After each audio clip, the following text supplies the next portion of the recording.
The first Kubrick film I watched made me question whether he was a genius or just completely unhinged.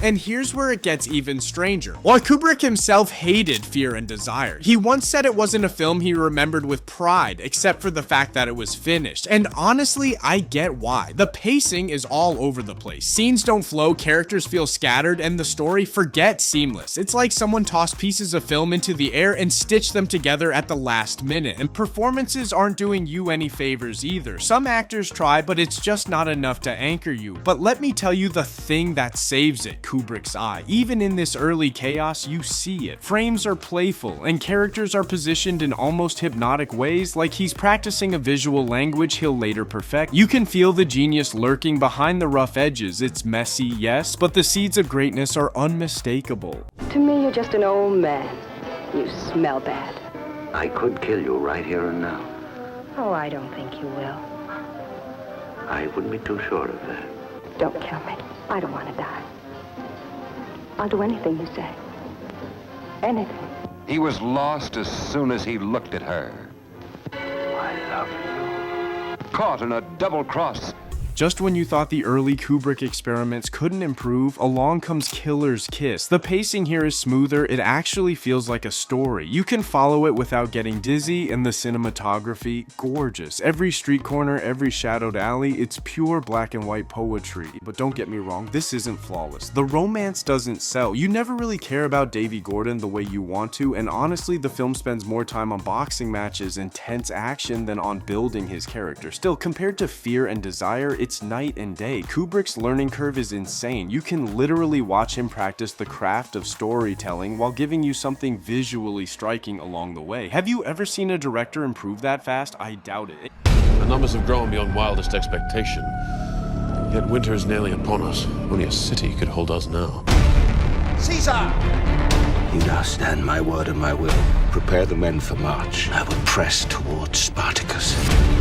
And this part blew my mind. And Spartacus isn't your typical Kubrick film, and honestly, that's because it's not fully his. He was brought in as a director for hire, which meant limited freedom. So while it's a grand historical epic filled with massive battles, sweeping landscapes, and sharp character development, you can almost feel Kubrick's hands tied behind his back. The pacing is solid, the performances soar, and visually, it's got that classic Hollywood polish. But compared to the raw power of his later work, it feels lukewarm. Like he's painting inside the lines when we know he was born to scribble all over the page. Still, the battle scenes absolutely stunning. This was the film that proved Kubrick could handle scale, even if it wasn't fully his vision. But wait, here's where Kubrick finally finds his groove. The killing is a sharp, no-nonsense 50s noir that just drips with tension. The whole horse race heist premise is unique, and the way Kubrick films it, hypnotic. There's one shot of a horse running that shouldn't mean much, but somehow the way it's framed, it lingers in your head like a painting.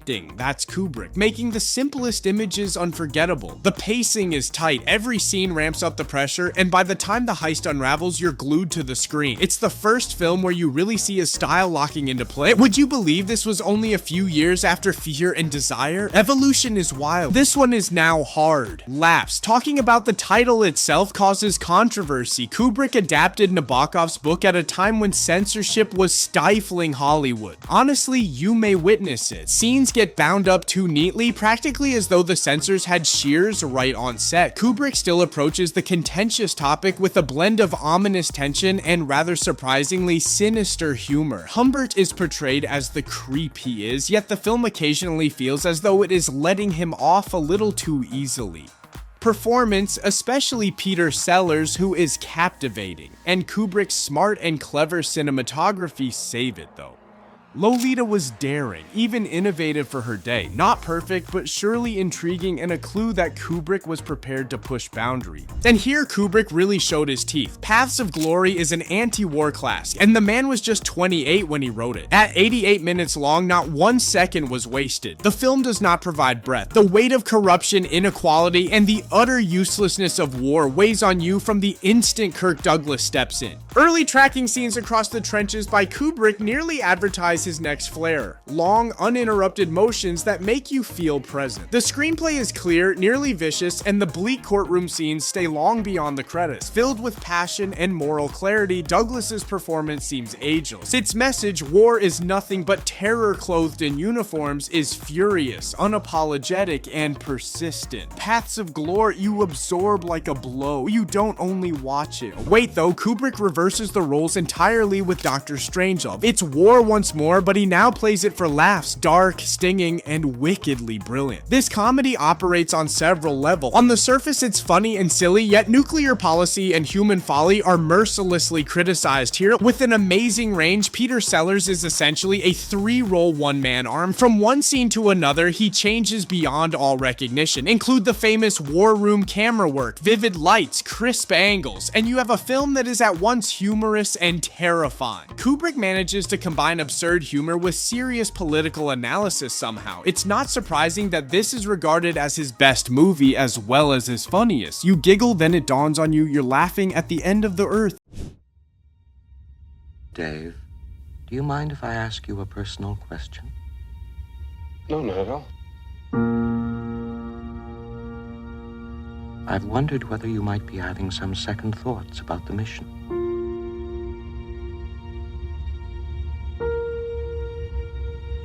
How do you mean? Rumors about something being dug up on the moon.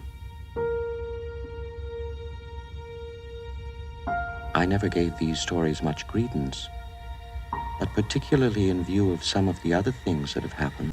And then comes the giant 2001 A Space Odyssey. Honestly, this isn't just a movie, it's an experience. Hypnotic, mysterious, experimental. It throws away traditional storytelling and dares you to keep up. Instead of relying on dialogue, it speaks through image, sound, and performance. That's what makes it so transformative. The first time I saw it on 70mm film, it was unforgettable. The visuals swallow you whole. The silence of space, the elegance of spacecraft moving like dancers, and the bone tossed into the air becoming a satellite. It's like Kubrick reinvented cinema right before our eye. What's wild is how open it is to interpretation. No single meaning, no hand-holding. Kubrick invites you to take from it whatever you need, whether that's awe, terror, or spiritual awakening. 2001 isn't just sci-fi, it's a new approach to art itself. The kind of film you walk out of feeling like your brain's been rewired. And just when you thought Kubrick couldn't redefine war again, he drops Full Metal Jacket. What makes this film unforgettable is its split personality. The first half, boot camp hell, psychological warfare under the brutal rule of Gunnery Sergeant Hartman. The second half, Vietnam itself is chaotic but eerily detached. What struck me wasn't gore or shock, it was the mental toll. Kubrick keeps the camera work simple and the music and every choice precise. It's like he's whispering horror instead of screaming it. Joker, the main character, embodies that contradiction. Sarcasm masking trauma, calm in the middle of madness. The genius of Full Metal Jacket lies in its subtlety. It doesn't just show war, it makes you feel the normalization of chaos, how soldiers adjust to insanity until it feels routine. It's chilling because it's quiet, not loud. And my three droogs, that is Pete, Georgie, and Dim. And we sat in the Korova milk bar trying to make up our razoo docs what to do with the evening.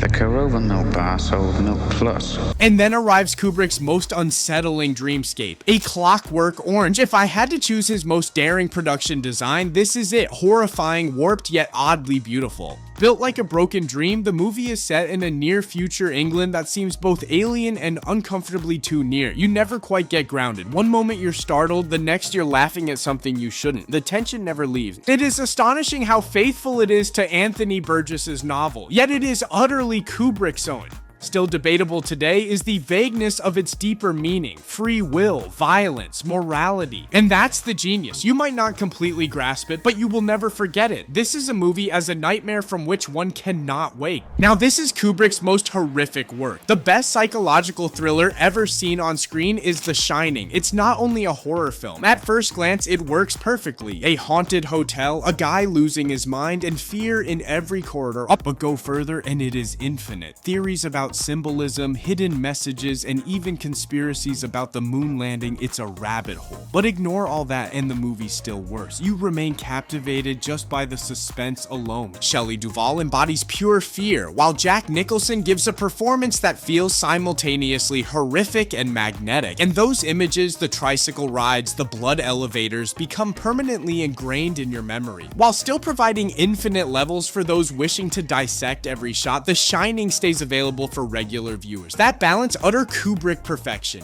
And here's the one that spooks off most casual viewers: Barry Lyndon. 3 hours sounds intimidating, wouldn't you say?